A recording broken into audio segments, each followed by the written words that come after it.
Morning. It's nice to be back in Belgrade. It's actually the fourth time I've been here. The first time was a long time ago, back in 1976. I'm very glad that so many of you could make it, given what your country is experiencing these days. And my thoughts today goes to everybody affected by this terrible disaster. I'm based in the CFO organization in a company called STATOIL. I'll come back to the company in a minute. So I am a finance person by education and background, like probably most of you are as well.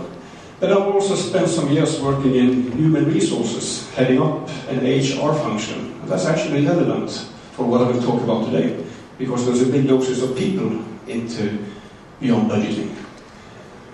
I've also been in different leadership roles for more than 20 years, also relevant for what I will talk about today, because there's big doses of leadership into this. And by the way, my first leadership or management role in STATOIL back in 1984, that was as head of the corporate budget department. So when I'm going to be quite critical today to traditional management, including budgeting, I do that from a very practical standpoint. I mean, I've been heading up more budget processes than I want to be reminded about. Looking back, I have done a lot of stupid things in my life, at least on the professional side. But again, I think it gives me a platform for being critical. When I joined STATOIL, it was a smaller company than it is today. And most small companies, they want to grow, they want to become big companies, and that's fair enough. But when the small ones want to grow, they often look at the big ones who already have grown and become big. And the small ones are quite impressed with all the advanced management processes that the big ones have, that the small one doesn't have. And like advanced controlling processes, strategy processes, quality assurance processes, risk processes, a lot of processes. And then the small company starts to grow and start to adopt many of these processes. And one day, maybe the small company has become a big company. But maybe the company discovers that we have not only become big, we have also become bureaucratic, slow. We've lost a lot of the flexibility, the agility we had as a smaller organization. This is just like the aging process of man. As we grow older, we do lose a lot of what we had as teenagers, of the flexibility and the agility. I have passed 50, so I have some practical experience here. Things are not the same anymore. And when it comes to man, we have no choice. Right? Age takes us all. But when it comes to organizations, companies, they have a choice. It is written nowhere that because you are big, that you should also be slow, sad, bureaucratic, inflexible. So one way to position what I will talk about today is, for a big company, how can we find our way back to the agility we had, flexibility we had as a smaller organization, without losing the benefit of being big? Because don't misunderstand me, there are many benefits of being big, but how can we be small and big at the same time? What I would like to share with you today is first some of the problems with traditional management. That's where I want to start, because I think there are some serious problems with traditional management today. And I'm going to start off a bit philosophical, and then we're going to make this more and more concrete as we move on. Then I got some slides of the principles behind Beyond Budgeting. And Beyond Budgeting is actually a misleading name. The purpose is not necessarily to get rid of budgets. The purpose is to create more agile, more flexible, and also more human organizations, because we think that is good for performance. And in order to do that, we need to change traditional management. And at the core of traditional management, we find the budgeting process and the budgeting mindset.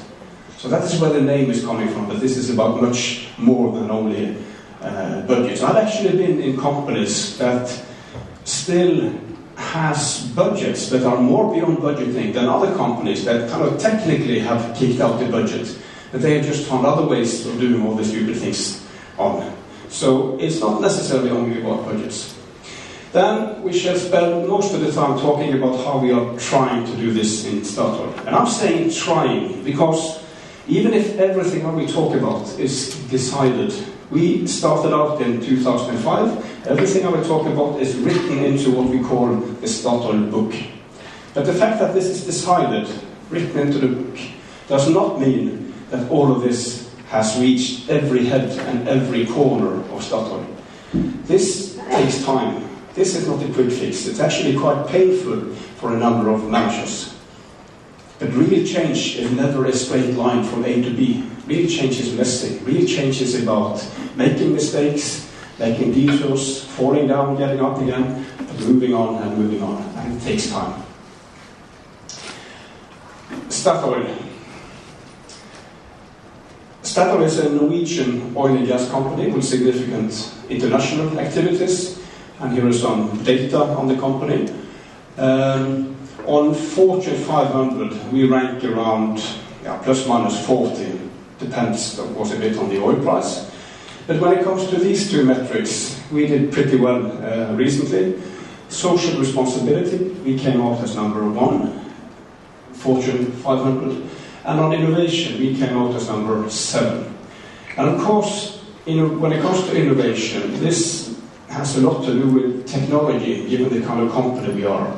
But maybe there is an element of management innovation here as well. And that's actually what I'm going to talk about today, management innovation. Because I would argue that management is in desperate need of innovation. There's a lot of things that we today use under the umbrella management that are 100-year-old inventions, including the budget. So there is need for management innovation. Let's talk about some of the budget problems. And I think you will find the list that I will now share with you quite familiar. In the budget, there's often a weak link to strategy. That's one problem. It's a very time-consuming process. Some people think that is the biggest problem. I think it's actually one of the smaller problems because there are so many other serious problems.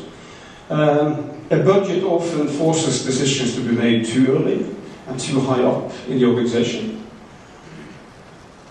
Our budget assumptions are very quickly outdated, very often, because we live in a dynamic and unpredictable world. Sometimes the budget can prevent us from doing the right things because it was not included in the budget. We know it makes sense to do it, but it was not included in the budget. That's also a problem.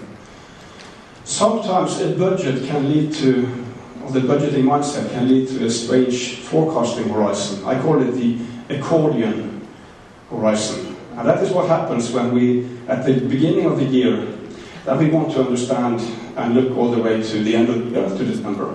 So we are looking 12 months ahead. In the first quarter, we're still interested in understanding until the end of the year, but that is a shorter horizon, only 9 months. In the middle of the year, 6 months, and in the last quarter, it's 3 months before it's budget time again, and then we are suddenly interested in next year. So here we go with this forecasting horizon. It goes like an accordion. I think that's quite a strange rhythm for a forecasting process. And last point on this list, the budget can often be a bad yardstick for evaluating performance. Now, all of these are absolutely problems, but are these some kind of irritating itches? Well, we simply have to live with them. Or are these actually symptoms of a bigger and more serious problem? And I would argue that the latter is the case. There is a bigger systemic problem behind here that we need to talk about. And that is a problem because it prevents organizations from performing to their full potential. That is the biggest problem with traditional budgets and traditional management.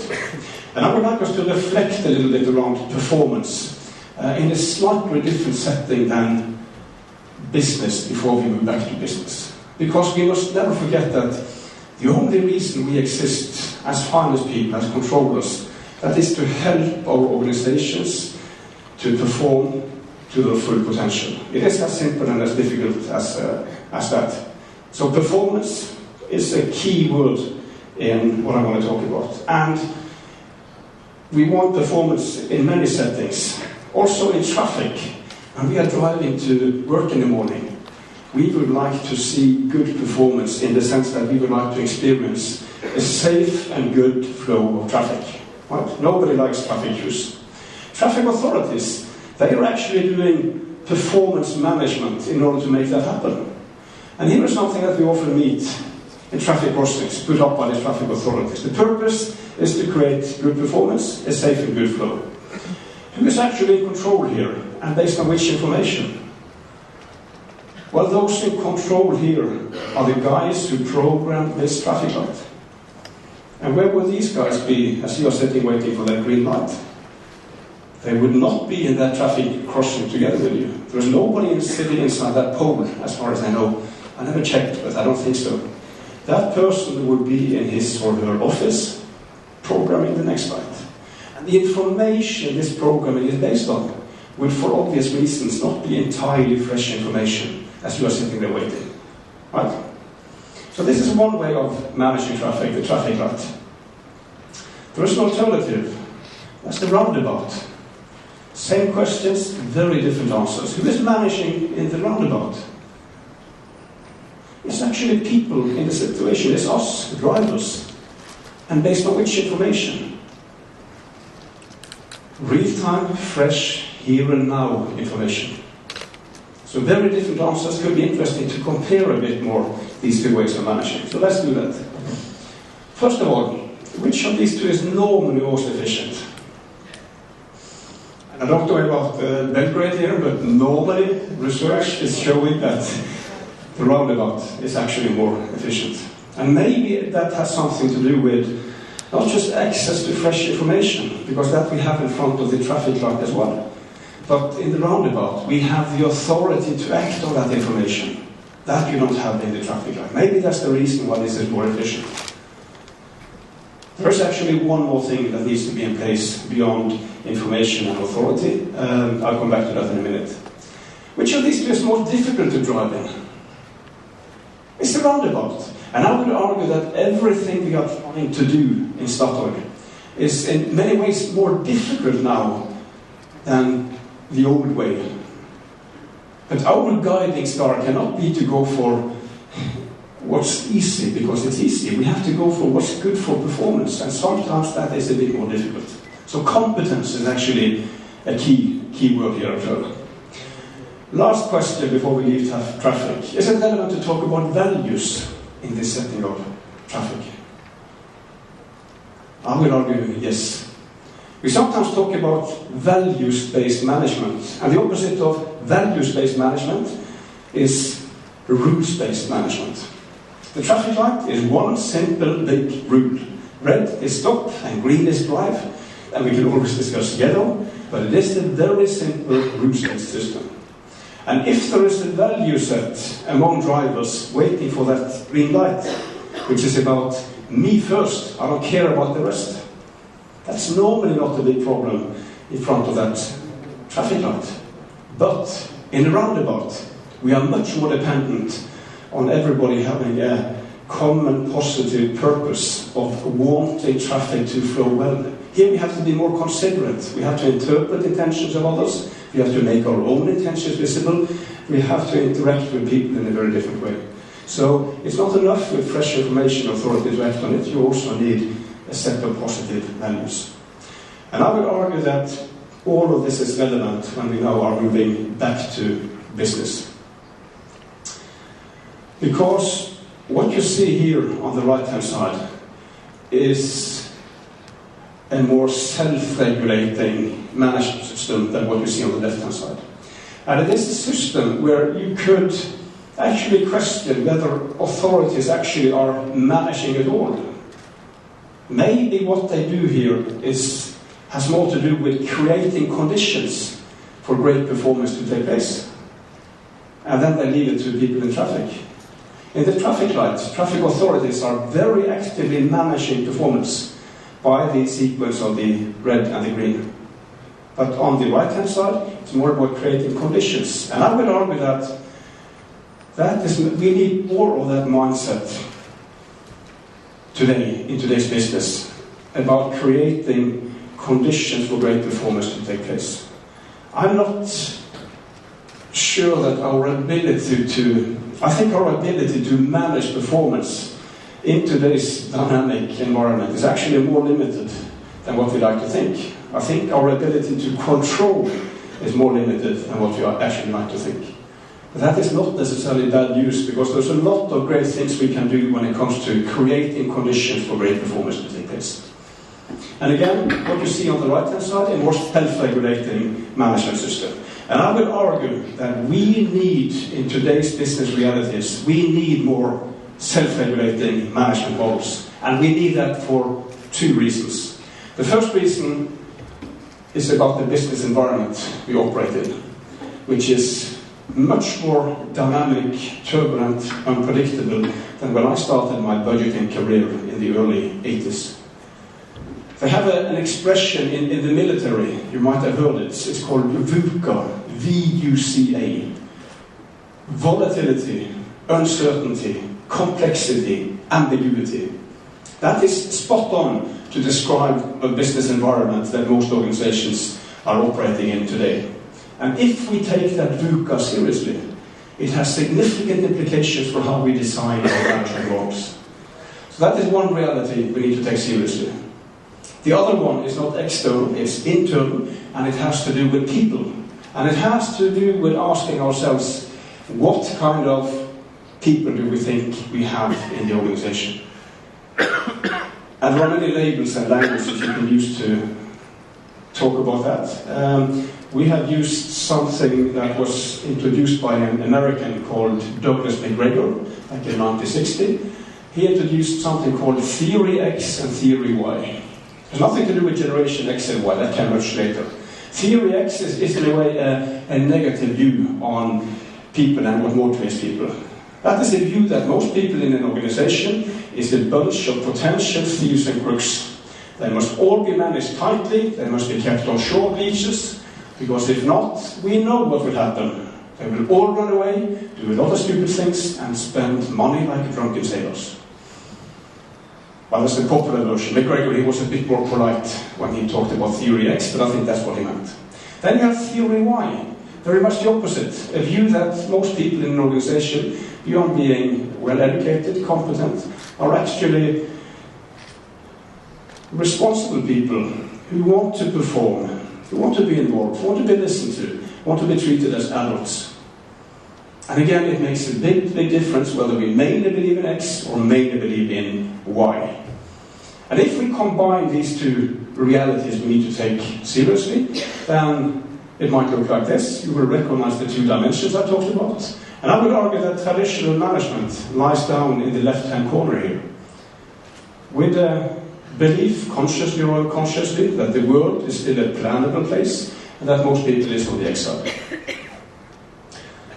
A few more words on X and Y before I move on, because this is not an issue of being naive. Every time I talk about X and Y, Theory X, Theory Y, there are some faces popping up in my head. And I can see some faces in my head right now. And they belong to colleagues of mine in STATOIL that I actually would put on the left-hand side. I think you need to keep a close eye on those guys. And maybe there are some faces popping up in your heads as well now.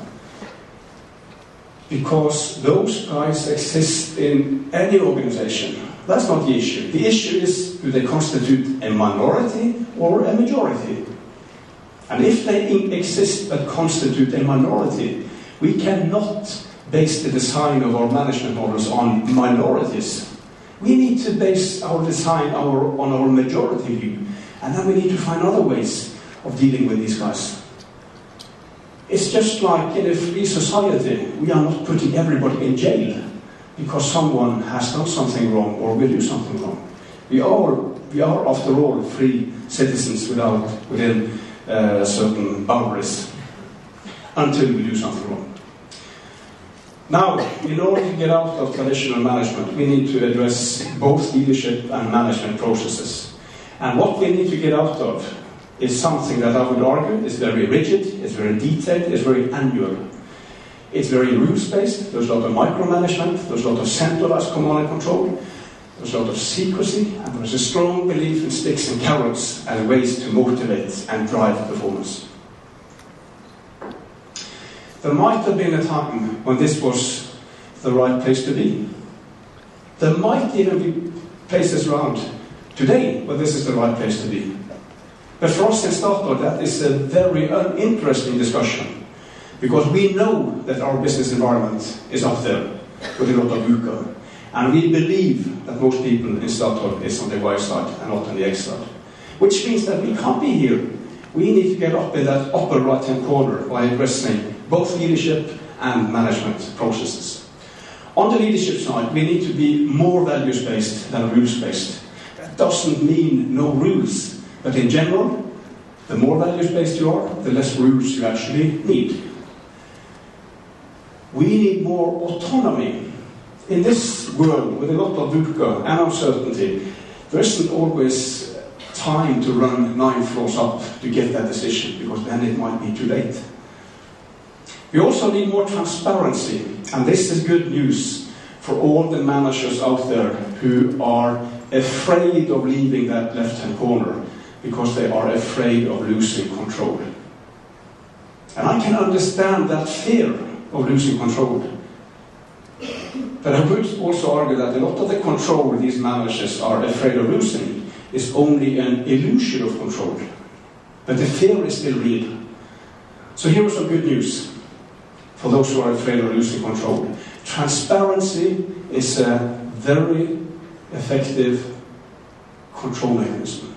A very effective social control mechanism. There is a reason why thieves and crooks operate at night, because then it's dark. Right? There is no transparency.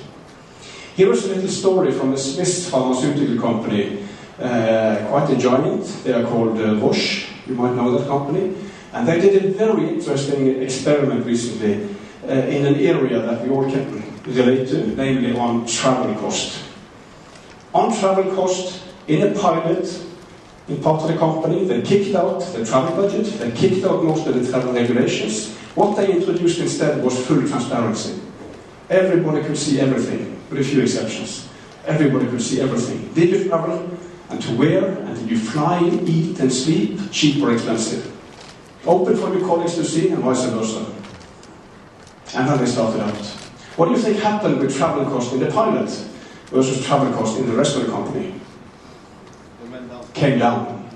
Through a very simple self-regulating control mechanism, transparency. This was a question of tearing out pages in the rules book instead of adding on more pages. Last but not least, we need to get hold of that internal or intrinsic motivation in people that can move mountains if you can get hold of it. And I would argue that a lot of the stuff practiced in organizations to motivate doesn't reach that intrinsic or internal motivation, because it's about external motivation. And I leave it for yourself to reflect on individual bonus as a way to motivate, where that falls in this slide. And that is a big topic on its own, but let me put it this way, it's not only budgets I have lost my belief in over the last 15-20 years. It is also individual bonuses, but that is a different speech, which we don't have time for. In STATOIL, we have always tried to be a values-based, people-oriented organization from day one. So our problem was maybe that we had management processes that had a different message. And it doesn't help to have these theory Y leadership visions if you have theory X management processes, because that creates gaps between what we say, what we write, and on one hand, and what we do on the other hand. And those gaps between what we say and what we do, that's poison in organizations. So we need to close those gaps. So our journey has been very much about kind of changing our management processes to reflect what we say about people and leadership in this book. There's a lot of things we need to do. I'll mention a few things here, I'll come back to more things afterwards. But very often, the traditional budget needs to go, because that is very often a way to execute traditional management. Centralized, micromanagement, detailed, annual, all that stuff. but linked to that, we need to think differently when it comes to setting goals and targets. We need targets that are robust in a world with a lot of VUCA and that ignites the knowledge worker. So very often, this is partly about trying to reduce the number of absolute targets. Right? The target is 29.2, anything above is good, anything below is bad, end of story. Those kind of absolute fixed targets struggle in this kind of dynamic world. So very often we need to think in relative terms. Well, how are we doing versus others? It doesn't help to hit 29.2 if the other guys are doing 30 or 35, and vice versa. We also need to think around the power of words when we shall set goals and targets and inspire people. Personally, I'm more motivated by the right words than by a number with a lot of decimals behind it. We also need to have what we call a holistic performance evaluation, which means that when we shall evaluate our targets, we need to take off the measurement glasses and look at what measurement is not picking up. If we look at hindsight insights, all the things we know afterwards that we didn't know up front.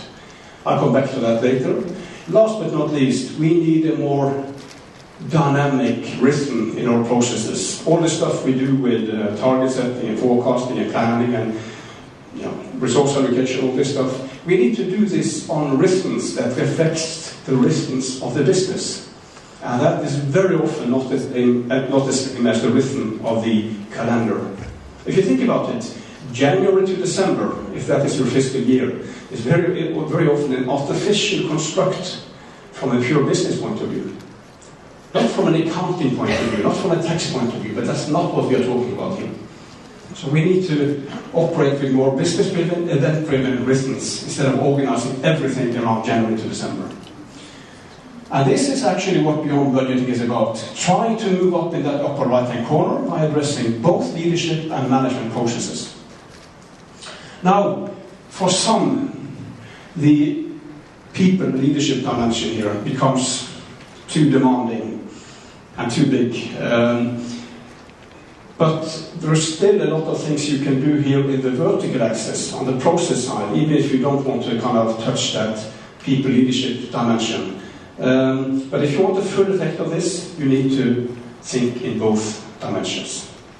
We are not alone in STATOIL in moving in this direction. There's a number of companies out there globally that have come and reached the same conclusions as we have and are trying to move up in that right-hand corner in some form or shape.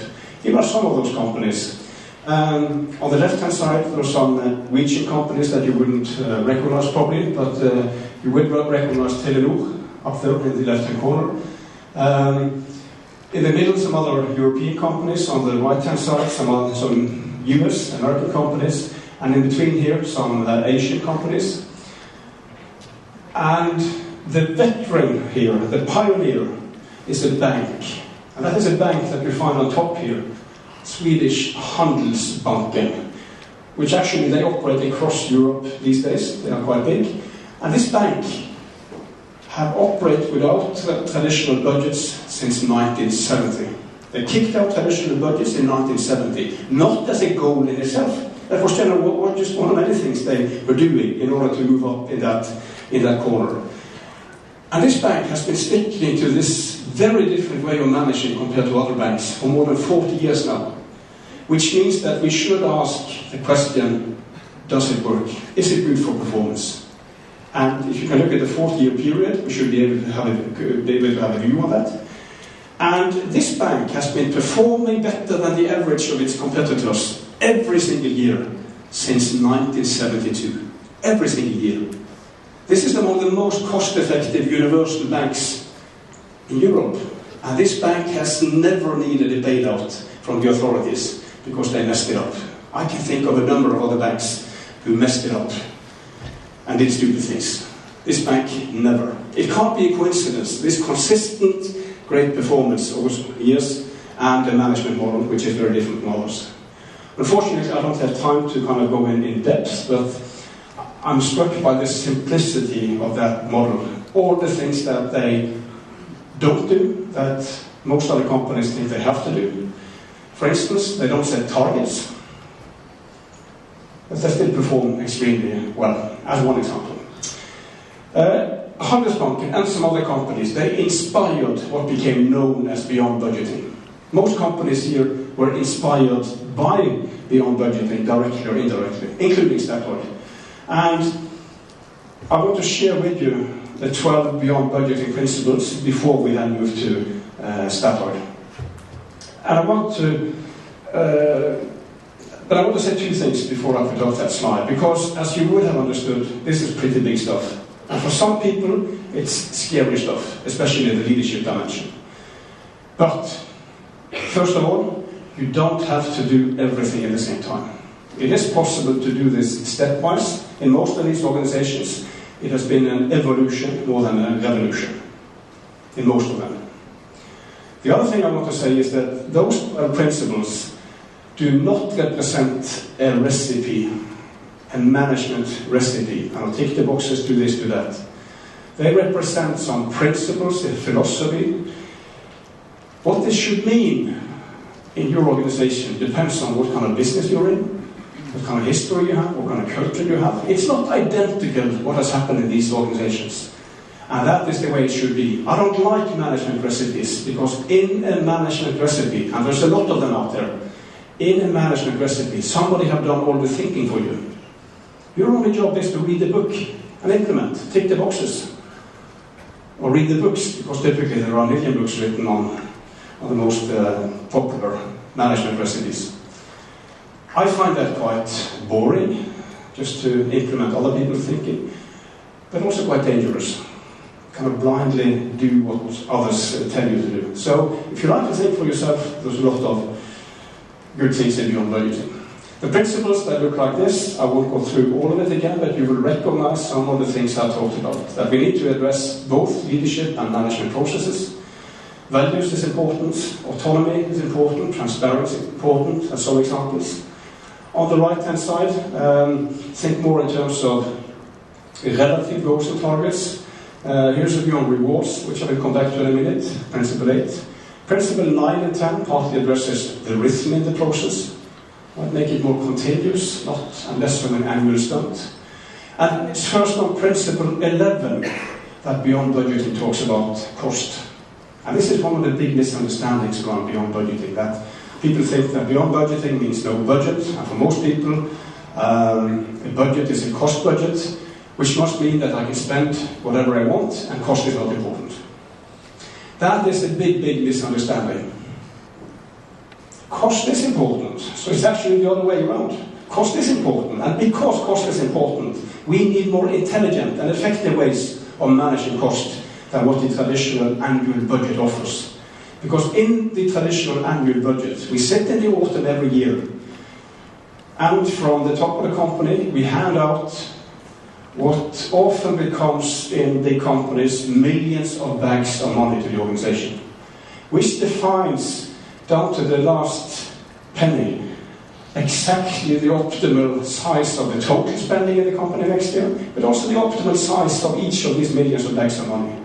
But how do we know that, the optimal size of all these bags, in the autumn the year before, if we at the same time agree that there is a lot of VUCA out there, a lot of uncertainty about what will happen when it comes to threats and opportunities. So Beyond Budgeting is only about trying to find more effective, intelligent ways of managing costs, and I will show you some examples later on. Now, this is an attempt to create consistency between what we say and what we do in organizations. And let me close here before we move to STATOIL by two examples of typical gaps that you find in organizations between what is said and what is done. Because it doesn't help if we on the left-hand side talk loud and warm about how fantastic people we have on board, and we would be nothing without you, and we trust you so much, but not that much. Of course we need to manage you through detailed travel budgets, because if not you will run away and spend money like a drunken sailor. One message on the right, on the left-hand side, another message on the right-hand side, and guess which one is strongest? It's not what we say, it is what we do. Or another example, it doesn't help if we on the left-hand side talk loud and warm about we and us and together and team, if everything we do on the incentive side, on the right-hand side, is about individual bonuses. Right? One message on the left-hand side, another message on the right-hand side. All right. Again, big, scary stuff for some. When we started out in STATOIL 2005, we didn't show this slide too much because we were afraid of scaring people. And if you scare people, you risk not getting started. So we started today. We would use this slide when we do leadership training. It wouldn't be controversial, but at that time it would have been. So we started out in a slightly different place. With asking ourselves, why do we make budgets in STATOIL? What is the purpose of those budget numbers? And we ended up with a list of 3 different things. We used budgets first to set targets, financial targets, production targets, other targets. Second purpose was that the same budget number should also represent some kind of forecast of what the future might look like next year in terms of cash flows and financial capacity. And last but not least, the budget was the resource allocation mechanism in order to manage cost and investments. So handing out these bags of money. There are 3 different purposes, and it might be seen very efficient to be able to do 3 things at the same time. But that efficiency comes with a big price. Because what happens when we are moving into the budget process, and let's assume that it's important for us to understand cash flows and financial capacity. And we start on the revenue side, and we ask our salespeople, what is your best sales forecast for next year? We ask our salespeople. But then we remind them, then don't forget that the sales forecast that you now give me, that will also become your sales target. And maybe there's a sales bonus linked to hitting your sales target. What might happen with that potentially good sales forecast that we were just about to get when the salesperson realizes that this is not just a forecasting process. I'm negotiating my own pay here. That forecast might start to move, and I guess we all know which way that would be done, right? I wouldn't blame the sales manager. I would blame our model because we are putting that person in a difficult situation, right? We ask for one thing, but actually this is 2 things. So maybe we thought that sales forecast was a bit low, but of course it's budget time and we are short of time, so we need to move on. Then we need also to understand the cost side to get a good forecast. Cost and investment. So we ask the same people, other people, what is your best cost forecast or investment forecast for next year? But by the way, don't forget that the number that you don't give me, that will also become your budget for next year. And this is your one shot at access to resources for next year. And the guy probably knows that whatever number I'm coming up with, somebody's going to cut it with 30%. So what might happen to the potentially good cost or investment forecast that we were about to get? It might start to move as well. And which way? Up. Right? I think this is a game that you are familiar with. I see a lot of nodding heads here, and I think this is something we all experience in our budget processes. And it is a problem, not just because it destroys the quality of our numbers, but also because it stimulates a behavior that is on the borderline of unethical. All the gaming, the lowballing, the negotiations, is that what we want in our organizations? I don't think so. Fortunately, there is a solution to this problem, and it's very, very simple. Very, very simple. In STATOIL, we still do these 3 things, but in 3 different processes, because these are different things. A target is what we want to happen, while a forecast is what we think will happen, whether we like what we see or not, brutally honest. And resource allocation is about how can we make sure that we spend our money in the wisest way possible. And the beauty of separating here is that this opens up a big improvement agenda. Then we can start to have much more intelligent discussions around each of these purposes. How can we set, in a world with a lot of uncertainty, and with mainly theory-wide people on board, how can we set targets that is robust against all the dynamics, but that really inspire and motivate, that stretch people without feeling stretched? How can we have a simple, lean forecasting process where you quickly get on the table a good enough set of numbers that you know are not biased, that you know are not destroyed by these two other purposes, because it's only a forecast, it is not a part of the target negotiation process, it is not part of the resource allocation process. And last but not least, how can we find alternatives to the traditional budget way of managing cost? And these are actually some examples of how we do it in STATOIL. I'll come back to that in a minute. And how can we do all of this in a more event-driven rhythm instead of everything rotating around the calendar year? So this is where we started out. This is not scary. This is pure logic. And you could also argue that, well, have we stopped budgeting at STATOIL? Well, yes and no. No, in the sense that we are still doing the things that the budget tried to do for us.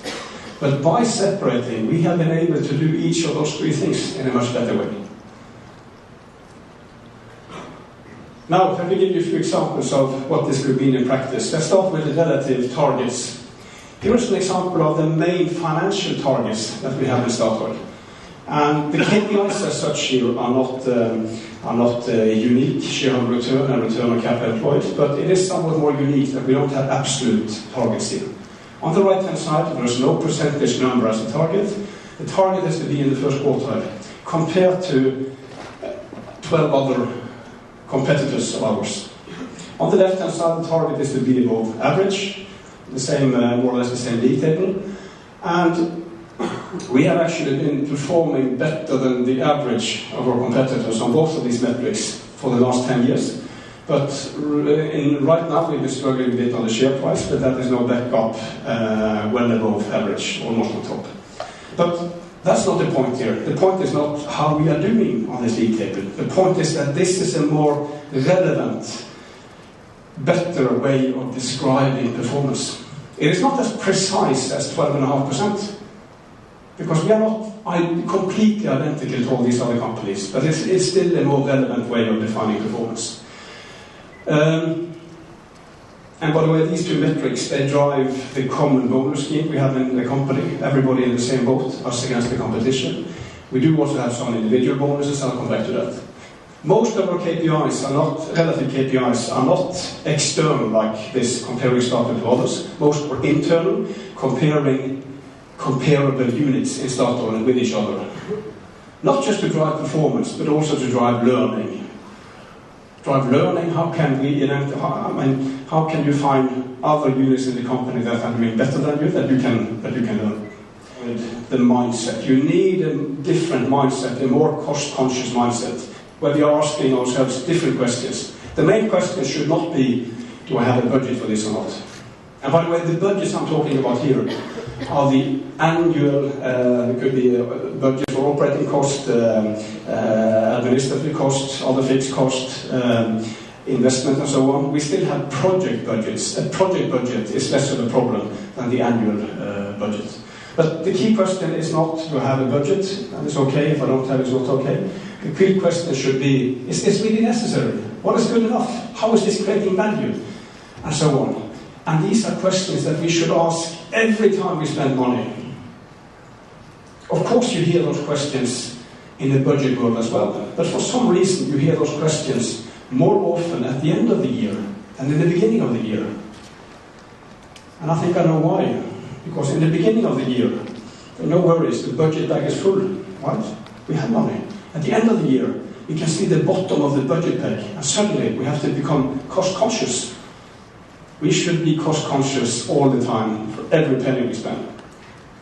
By the way, that budget line that you see on the left-hand side, that is a kind of ceiling that we put on cost. You can spend this much and not more. And that is a ceiling that works. It's a cap that works. But that's just half the story, because that ceiling is just as effective as the floor. Budgets tend to be spent. Right?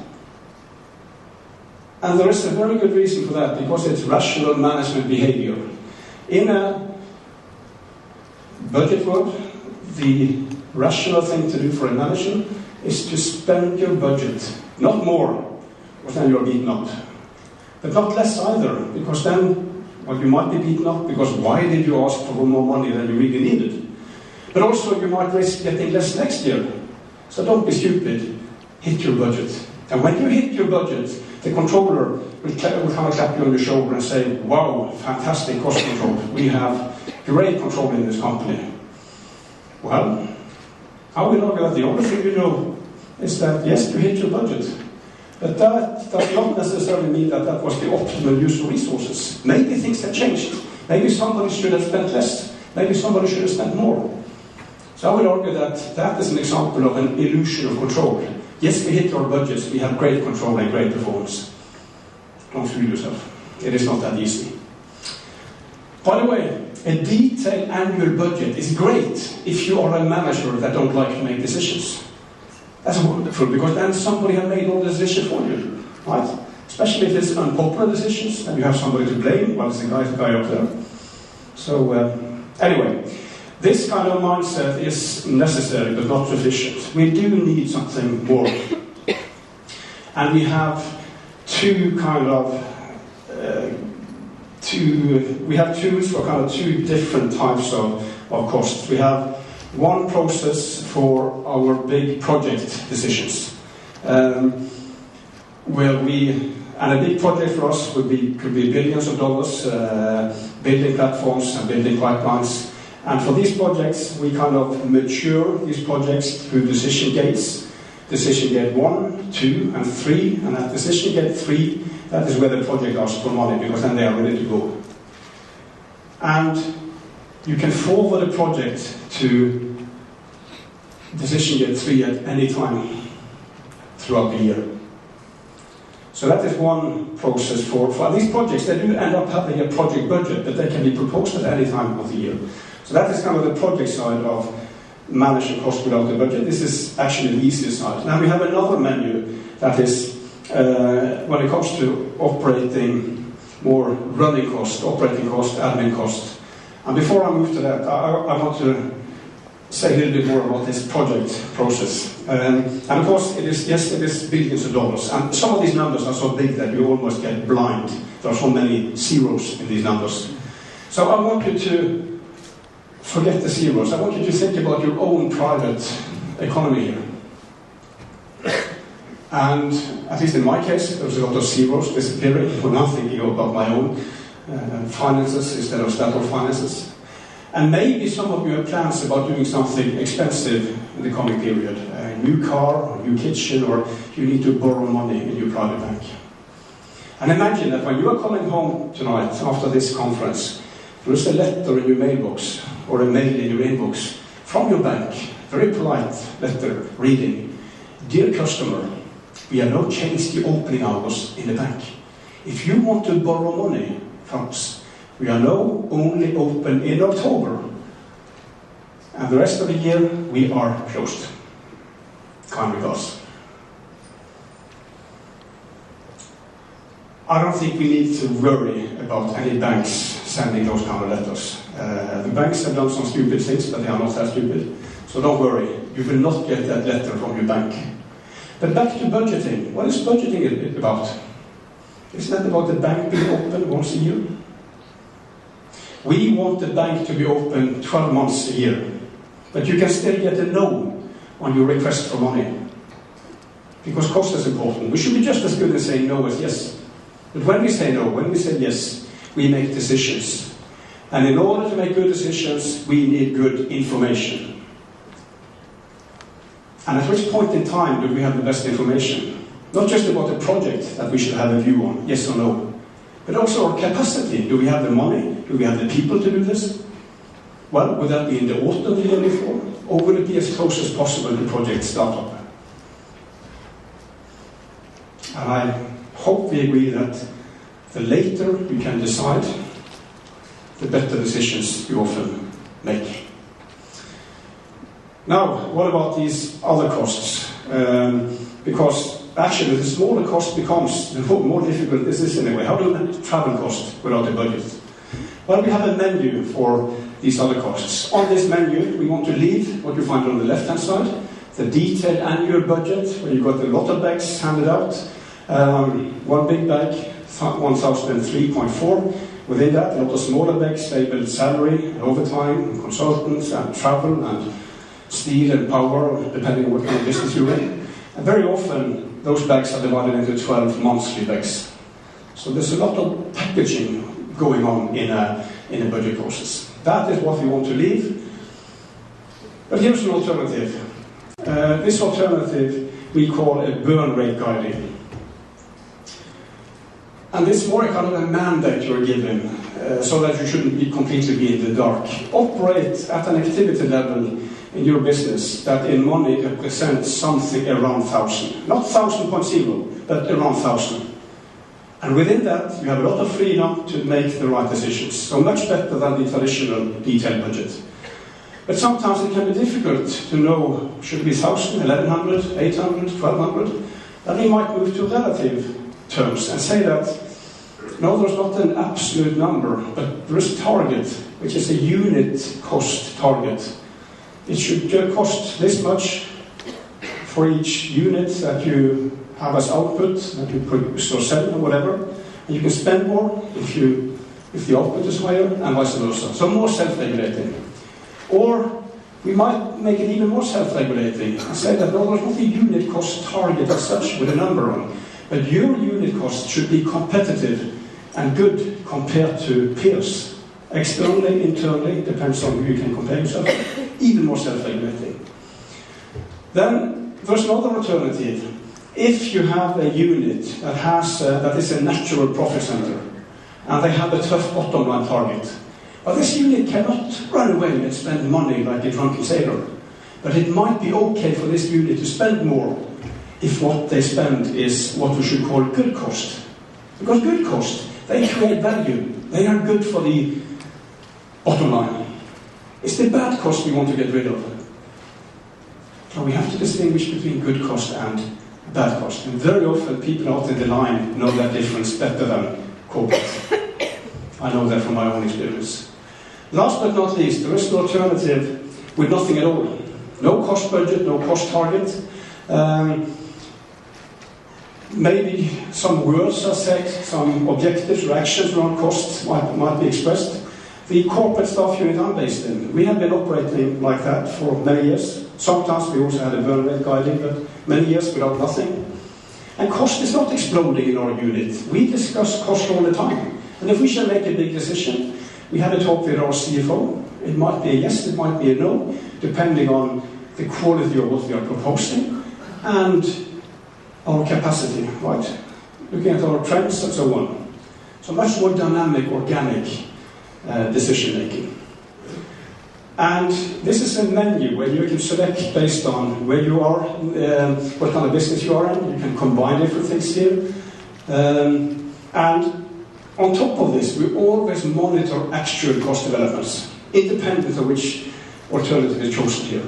And if we, as controllers, see a cost trend in a unit that looks a bit strange, look like this, then we go in and ask the necessary questions. There might be good answers. There might be a lot of good cost and a very right thing to do.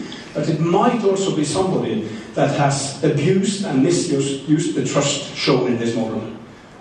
A manager that we thought could be trusted but couldn't be, who was actually misusing this trust. In that case, we have not abdicated the right to do something about it. We could put that manager back on the left-hand side if he or she should continue in their job, maybe not.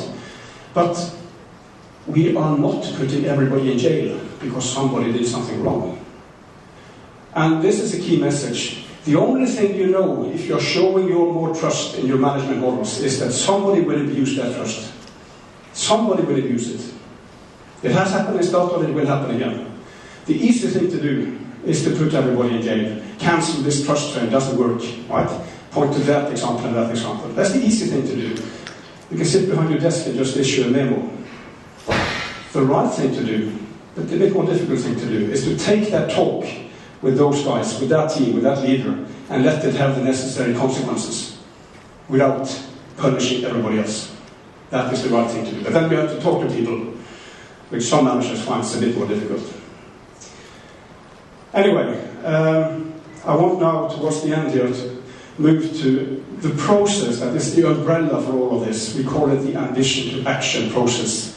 And That is a process that is actually a combination of the balanced scorecard process and beyond budgeting.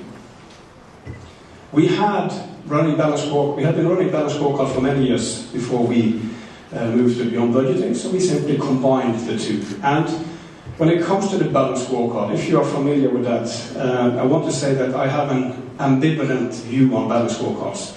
They can be great if they are used in the right way, but they can also be a disaster if they are used to reinforce traditional management. Because they can be an excellent tool to execute centralized command and control and micromanagement and all that stuff. And very often in companies that is the case.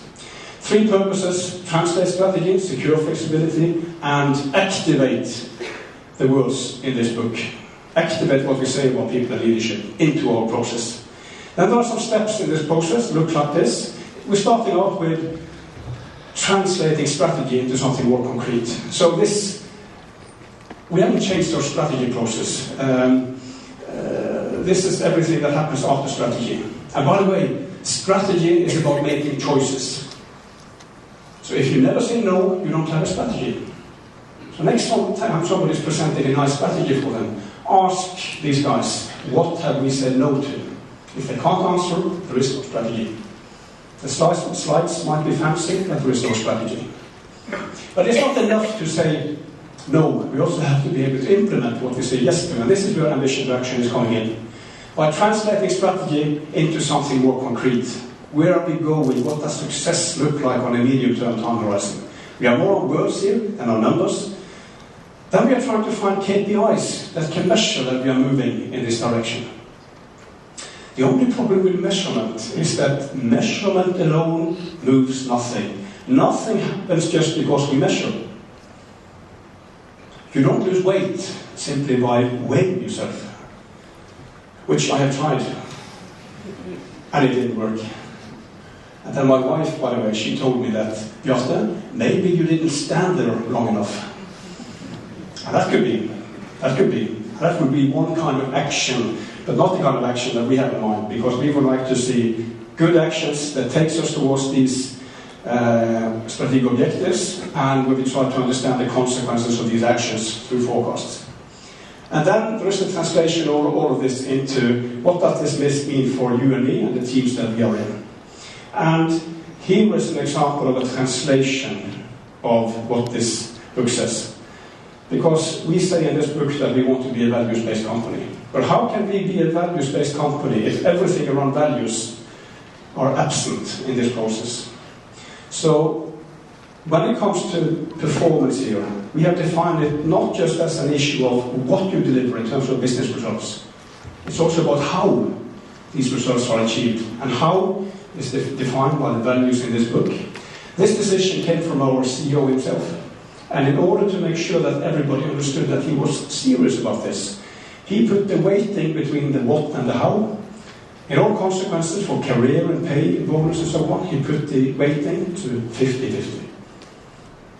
Now you might say that's a brave decision, but again also it's an obvious decision if we claim to be a values-based company.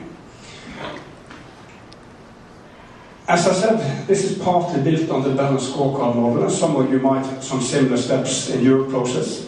But we are trying to be, all our competitors, they're also using balanced scorecards in some form or shape. So if we are simply doing the same as them, we don't get the competitive advantage. So I want to share with you how we are trying to be different from other companies using balanced scorecards. And the big difference is, of course, that we combine beyond budgeting and the balanced scorecard. But let me be a bit more specific here. One difference has to do with KPIs. At most of our competitors, if you look at the scorecard, it only consists of KPIs. There's nothing on the left-hand side, there's nothing on the right-hand side. And that is actually a problem, because the I in KPI stands for indicator. But these are indicators that are trying to measure that we are moving towards those strategic objectives. But they are seldom telling the full and entire truth. I've been working with balanced scorecards and KPIs for more than 20 years. And when this stuff came from the US in the early 90s, I was extremely fascinated with the balanced scorecard concept, and especially these KPIs. that will come and tell us everything that we haven't understood about our business. Expectations to these KPIs, that was up here. Reality wasn't up here, it was more down here. It was actually quite difficult to find these fantastic KPIs that told us everything. But I'm quite a stubborn person, and my hunt for the perfect KPI continued for many years afterwards. But today, I have given up. I have given up the hunt for the perfect KPI simply because it does not exist. Don't misunderstand me. There are many good KPIs out there. Combination of KPIs can make them better. But the KPIs need help. This job they often get of being a place where we put a target and then we shall measure that we are moving towards this target. Albert Einstein, he once said that not everything that counts can be counted. And not everything that can be counted counts. And I think those are wise words that we need to bring with us into the things we do. Measurement can be a good servant, but as a master, measurement can easily become a disaster. And we've seen that happen in a number of companies. A few other areas where we try to be different. I just wanted to share with you an example of an ambition first. This is actually a screenshot from the system. It's a recent version of ambition to action on corporate level. Forget the content here, that's not the point, but just a few reflections here. If you look at the KPIs here, they have, as I've mentioned, they have something on the left-hand side and on the right-hand side, which means that we are less dependent on KPIs now compared to what we used to be. Because earlier, we also only had KPIs, nothing on the left-hand side, nothing on the right-hand side. If we couldn't find a KPI, which happened, then we were blank, there were nothing. Now, it doesn't need to be blank even if we don't find that KPI, because if we can formulate a good strategic objective and good actions to take us towards that, we are not blank. It would have been nice to find a KPI, but we are not blank. Another thing, if you look at those colors here, in the middle on the KPIs, red, green, so when you might operate with the same if you have KPIs, but green does not mean green looking backwards, actual year-to-date better than something year-to-date. Green is about looking forward. It means that forecast is better than the target out there. That is what drives green, and vice versa. And if the arrow next to the KPI is pointing upwards, it means that the latest forecast adjustment was a positive one and not a negative one. So we are using these symbols to drive the process towards forward-looking and action-oriented. Right? If it's green, well, that's fine, but what kind of risks can jeopardize what looks okay today? So we are connecting risk management to this. If it's red, well, what do we need to do to get that on track? So using this to drive the actions on the right-hand side. Today we have around 1,400 of these in the organization. That might sound a lot, but nobody has a relationship toward 1,400. You have a relationship to your own and those around you, nothing more. And let me use this slide to illustrate two other areas where we try to be different. First, one purpose was strategic alignment. These need to kind of hang reasonably well together. And there is an easy way of getting things to hang together, and it's called cascading. If you read the balance scorecard books, that is one of the most used words, cascading. Corporate, cascading and instructing, these are your objectives, KPIs, KPI targets, actions. You can get a wonderful alignment. The problem is just that in our culture, if you're sitting down here, out here, and if your own ambition to action only becomes a landing ground for instruction from above, in our culture, we lose the ownership, the commitment, the involvement. People say this is just another of the kind of corporate control mechanisms because they don't trust us and all things. So commitment, involvement here is extremely important. And there is a way of getting the necessary alignment without losing that local engagement. And we call that translation instead of cascading. And this is more than playing with words. Cascading, this level, instructing this level. Translation, then you switch the roles. At this level, they should translate other relevant ambition to actions. If you're sitting out there in the organization, then the question is, what should our ambition to action look like in order to support other ambition to actions that we have a relationship to, the one above, maybe a bit further up, maybe a bit left and right. In order to translate you need transparency. You need to be able to see the others. That is why all these 1,400 are open, available for all employees. There is some share-sensitive, stock-sensitive information you have to close, but the principle is open for everybody. That doesn't mean that we never instruct from the board. There are situations that is the right thing to do, but it should be more the exception than the rule. That's also one reason why it's not mandatory to have an ambition action. Teams decide for themselves. Now, another area that we try to be different has to do with time. Because up to 2010, we used to have annual versions of ambition action, right? So every autumn, everybody made a new set for next year. Not anymore. Now we have skipped the calendar year as such. There's no annual version to annual versions. You have an ambition to action and something happens that requires a change. So now, any of these teams can change whatever they want on their own ambition to action at any time. Teams can change objectives, their strategy change, KPIs if these objectives change, even KPI targets if these targets have lost their meaning. And lost their meaning, that might mean either, for some reason, this is completely impossible to achieve. Everybody laughs about that target. That target doesn't work, it doesn't motivate, it doesn't inspire. Or it could be the other way around. This target is a piece of cake. Right? The only control mechanism that we have put on this is to say that if you want to change something that's big, you still need to seek approval and one level up, but you can do that at any time. If you want to change something that's small, you simply inform to the same level. Big or small, always make sure that you inform others affected by your changes. That's the coordination here. And then we have left it for teams themselves to decide what is big and what is small. It is not something we can sit at corporate level and decide what is the definition of big and small. And that means that if somebody on the left-hand side here ends up with a definition of big and small, which is different from somebody on the right-hand side, that is okay, as long as it works both places. So we are trying to make, back to the roundabout, we are trying to make this post as self-regulating as possible. The less we need to do, the better it is. The more the organization can use this to manage itself, the better it is. Now, towards the end here, let me close off with this holistic performance evaluation that I talked about a few times. And holistic means two things. First of all, as I mentioned, it's not just a question of what, it's also a question of how, delivery and behavior, counting 50-50. The other part of holistic means that when we look at delivery, defined by ambition to action, it is not just a question of hitting KPI targets, because those KPIs are indicators. You have to look at the whole ambition to action, and we also need to take off the measurement glasses and pressure test measurement before we conclude. Yes, I see that your KPI is green, but if I look at have we really moved towards those objectives, then the picture might be a different one, or vice versa. So we pressure test by asking 5 simple questions.